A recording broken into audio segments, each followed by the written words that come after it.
বাংলাদেশ ভাই, আপনাদেরকে ধন্যবাদ। আমাদের অনেক দিনের স্বপ্ন ছিল একটা বড় দলকে হারাবো। আজকে আপনাদের জন্য আমাদের সেই স্বপ্নটা পূরণ হলো। আপনাদেরকে অসংখ্য ধন্যবাদ। আরে ধন্যবাদ দিতে হবে না, রোজই তো এমন কত দলের স্বপ্ন পূরণ করি।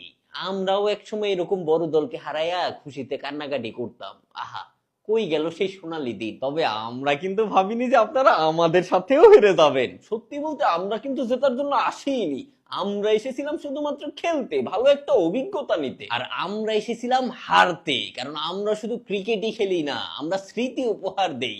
তোমরা জয় চাও বা না চাও, আমরা দিয়ে দিই, কারণ আমাদের একটা নীতি আছে, হেরে যাও কিন্তু হৃদয় জিতে নাও। কিন্তু সেটা তো জানতাম আপনাদের সমমান বা তার থেকে বড় দলের বেলায়। ভুল জানতে, বাংলাদেশ কোনো বৈষম্য করে না।